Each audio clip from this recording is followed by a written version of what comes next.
पंचकामध्ये जर एखाद्या व्यक्तिरेखेचा मृत्यू झाला तर तो त्याच्याबरोबर आणखीन 5 लोक घेऊन जातो असं म्हटलं गेलेलं आहे। तिथेच 5 पुतळे तयार करून त्याच अग्नीमध्ये ते जाळावे लागतात। ज्योतिषशास्त्राप्रमाणे जे विशेष मुहूर्त दिलेले असतात, शास्त्राप्रमाणे जे काही विधी सांगितलेला असतो त्या अनुषंगाने ते करणं तितकं। ओम सरनम जवारीश गुरुजी वारीश वडे होता गुरु चरण सिद्ध सद्गुरु महायोगी मत संतनाथ सापुरी चरण सिद्ध सद्गुरु शंभूजते गुरु गोरखनाथ बाबा वारीश नवनाथ 84 रोगारीश अलख निरंजन वारीश। तुम्ही अनेक वेळा एक शब्द ऐकला असेल, विशेषतः संबंध मृत्यूच्या बाबतीमध्ये लागू होणारा शब्द आहे, तो म्हणजे आहे पंचक।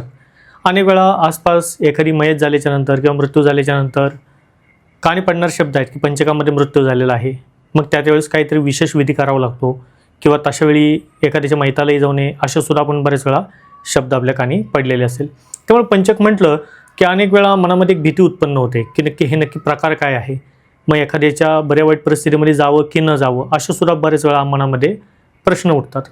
पण नक्की पंचक म्हणजे नक्की काय आहे किंवा कशा रीतीने हे अशुभ मानलं गेलेलं आहे ते आता सर्वप्रथम समजून घेऊया। पहा, पंचक हा संबंधित आहे मुख्यत्वे चंद्राच्या रिगार्डिंग। चंद्र आणि काही नक्षत्र यांच्या विशिष्ट घटनेमध्ये पंचक हे सुरुवात होते। जेव्हा चंद्रदेवता धनिष्ठा नक्षत्राच्या 3ऱ्या चरणामध्ये प्रवेश करतात तेव्हा पंचकाची सुरुवात होते। तर आता काय पंचक फक्त धनिष्ठा नक्षत्रामध्ये चंद्रदेवता गेल्याच्या नंतर लागते का? तर असं नाही आहे। धनिष्ठाबरोबर जे 5 नक्षत्रे मांडले गेलेले आहेत असे मिळून 5 दिवसाच्या कालखंडामध्ये चंद्रदेवता त्या 5 नक्षत्रांमध्ये भ्रमण करतो, तेव्हा हे 5 दिवस म्हणजे पंचकाचे मांडले गेलेले आहेत। मग हे 5 नक्षत्रे कोणते ते आता आपण समजावून घेऊयात। धनिष्ठा, शतभिषा, पूर्व भाद्रपदा, उत्तर भाद्रपदा आणि रेवती हे 5 नक्षत्रामध्ये चंद्रदेवता भ्रमण कालखंडामध्ये असल्यामुळे किंवा या 5 नक्षत्रामध्ये चंद्रदेवता ज्यावेळेस भ्रमण करतात तेव्हा या 5 दिवसांमध्ये पंचक चालते असं म्हटलं गेलेलं आहे। जसं की तुम्ही समजून घेतलं की धनिष्ठा नक्षत्राच्या 3ऱ्या चरणामध्ये चंद्रदेवता पंचक सुरुवात करतात, तर रेवती नक्षत्र जेव्हा संपते तेव्हा हे पंचक संपते हे सुद्धा मानले जाते। पंचकचा अर्थ काय होतो तर 5 दिवस किंवा 5 दिवसांचा एक समूह म्हणजे पंचक आहे। पंचकामध्ये विशेषतः कोणतेही शुभकार्य हे करत नसतात, शुभकार्याची बोलणी सुद्धा करत नसतात, महत्त्वाचे काही विषय असतील, मुद्दे असतील ते सुद्धा टाळत असतात, किंवा प्रवासाच्या बाबतीमधले कुठले निर्णय असतील किंवा एखाद्या व्यवसायाची किंवा बांधकामाची सुरुवात असेल हे सुद्धा या पंचकामध्ये केली जात नाही। कारण पंचकामध्ये चंद्राची जी ऊर्जा असते ती अस्थिर मानली जाते। आणि तुम्ही जाणून आहात की चंद्र हा आपल्या भावनांचा, आपल्या मनामध्ये असलेल्या तरंगाचा किंवा आपल्या मनाचा कारकत्व हा चंद्रदेवतेकडे आहे। त्यामुळे बऱ्याच वेळा पंचकामध्ये ज्यांच्या पत्रिकेला चंद्र क्षीण आहे किंवा ज्यांच्या पत्रिकेला चंद्र हा कुंकवत, अशा वेळा या लोकांची जी मनस्थिती आहे हे अगदीच अस्थिर झालेली दिसते ते सुद्धा पंचकाच्या कालखंडामध्ये। पंचकामध्ये सर्वात महत्त्वाचा पार्ट आहे तो म्हणजे पंचकामध्ये झालेला मृत्यू। शास्त्राप्रमाणे म्हणा किंवा आपल्या लोकमान्यतेप्रमाणे म्हणा, पंचकामध्ये जर एखाद्या व्यक्तिरेखेचा मृत्यू झाला तर तो त्याच्याबरोबर आणखीन 5 लोक घेऊन जातो असं म्हटलं गेलेलं आहे। त्यामुळे पंचकचा अर्थ जो 5 आहे, तर एखादा मृत्यू झाल्याच्या नंतर आणखीन 5 मृत्यू त्या मृत्यूच्या पाठोपाठ होतात असं सुद्धा पंचकाच्या बाबतीमध्ये म्हटलं जातं।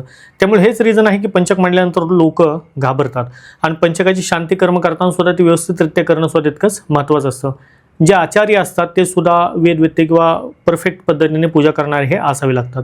पंचकामध्ये तुम्ही हे सुद्धा ऐकलं असेल आणि ही मान्यता सुद्धा आहे की पंचकामध्ये एखाद्या व्यक्तिरेखेचा मृत्यू झाल्याच्या नंतर त्या मृत्यूला म्हणजे त्या व्यक्तिरेखेला अग्निसंस्कार देत असताना तिथेच 5 पुतळे तयार करून त्याच अग्नीमध्ये ते जाळावे लागतात, जेणेकरून जो दोष आहे पंचकामध्ये जो उत्पन्न होणारा तो पुतळ्यांबरोबर निघून जातो असं सुद्धा मान्यता होते। त्यामुळे हे आपल्याकडे शास्त्राप्रमाणे ही सुद्धा प्रथा आहे की एखाद्या व्यक्तिरेखा जर पंचक समयामध्ये त्याचा मृत्यू जर झालेला असेल तर त्याच्या अग्निसंस्काराच्या वेळेस 5 बाहुले किंवा पुतळे तयार केले जातात। ते अग्निदहनाच्या वेळेस ते पुतळे त्याच्यामध्ये टाकून ते सुद्धा दहन केले जातात। म्हणजे हे पातक जे आहे किंवा जे दोष जो उत्पन्न होणार असतो पंचकाचा तो नाहीसा होतो असं सुद्धा शास्त्र आपल्याला सांगते। अनेक वेळा हे सुद्धा पाहण्यात आलेलं आहे की पंचकाच्या वेळेस एखादा व्यक्तिरेखा मृत्यू झाल्यानंतर त्याची जर शांती व्यवस्थित केली नाही किंवा मंत्रोपचार पठण जर ते व्यवस्थित झाले नाहीत, ज्या अर्थी ते पुतळे मंत्रोपचाराने भरलेले असतात त्यानंतर त्यांना दहन करायचं असतं, हे जर व्यवस्थित झालं नाही तर त्या पंचकामध्ये अनेक वेळा जीवितहानी झालेली सुद्धा उदाहरण पाहण्यात आलेले आहेत। म्हणजे एखाद्या व्यक्तिरेखेच्या घरातला 2रा 3रा मृत्यू सुद्धा अनेक वेळा होताना पंचकाच्या नंतर हे दिसून सुद्धा आलेले आहे। एवढंच नव्हे तर एखाद्या ब्राह्मण देवतावरती सुद्धा पंचक जाते हे सुद्धा अशी प्रथा आहे किंवा मान्यता आलेलं आहे। त्या अनुषंगाने पंचकाच्या विषयामध्ये जर विचार केला तर हे पंचक पूर्णतः अशुभ मानल्या गेलेला आहे। आणि आता पंचक हे आता गुढीपाडव्याच्या दिवशी सुद्धा असणारच आहे।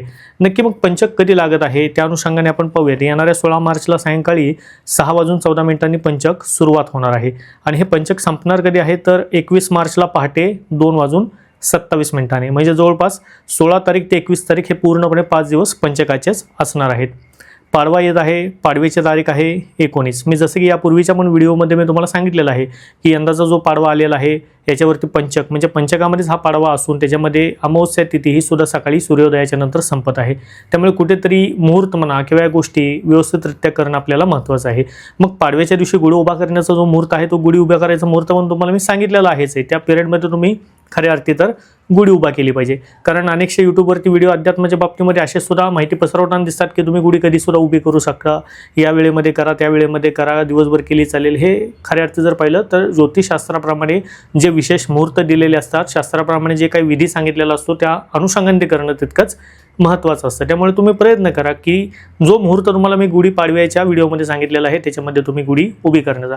आता तुम्ही म्हणाल की गुरुजी एवढी माहिती सांगितली मग आम्हाला पुन्हा एकदा वेगळ्या व्हिडिओमध्ये जायला कशाला लावतं, तुम्ही याच व्हिडिओमध्ये मुहूर्त सांगून टाका. गुढी पाडव्याच्या दिवशी तुम्हाला गुढी उभा करायचा मुहूर्त आहे 7 वाजता सकाळी. 7 वाजल्याच्या नंतर 7:45 तुम्हाला गुढी ही उभी करायची आहे. 45 मिनिटचा वेळ तुम्हाला मिळणार आहे. त्या पिरियडमध्ये तुम्ही गुढी उभी करून घ्या. आता परत येऊया पंचकाच्या बाबतीमध्ये. पंचकामध्ये सुद्धा 5 प्रकार हे सांगितले गेलेले आहेत. विशिष्ट दिवसावरती येणार कोणता पंचक कसा असतो त्याची सुद्धा शास्त्रामध्ये आपल्याला माहिती मिळते. याच्यामध्ये राज पंचक येतो, मृत्यू पंचक येतो, त्याच्यानंतर रोग नामक एक पंचक येतो, चोर पंचक येतो आणि एक अग्निपंचक येतो. अशा पद्धतीचे 5 पंचक आपल्याला शास्त्रामध्ये सांगितलेले आहेत. प्रत्येक दिवसामध्ये ज्या अनुषंगाने पंचक बसते त्यानुसार त्याची फलित हे सुद्धा सांगण्यात आलेले आहे. शेवटी कोणतं जरी पंचक असेल याला विशेष महत्त्व हे तर निश्चितपणे आहे. शेवटी 5 दिवसाचा कालखंड आहे. प्रयत्न तर सर्वजण हेच करतात आणि आपण सुद्धा केला पाहिजे की शुभ कोणती घटना गोष्ट करण्यापूर्वी हे 5 दिवस जाऊ दिले पाहिजे. ज्ञानपटन आपण सर्व गोष्टी करू शकतोच. त्या अनुषंगाने तुम्ही हे पंचक या बाबतीमध्ये समजून घेण्याचा प्रयत्न केला जो की तुम्हाला निश्चितपणे आवडलेला असेल. चॅनलवरती नवीन असाल तर चॅनलला सबस्क्राईब करायला विसरू नका. व्हिडिओ नवीन माहितीचा नवीन व्हिडिओमध्ये तुम्हाला सर्वांना सतनाम आदेश गुरुजी को आदेश अलख निरंजन आदेश.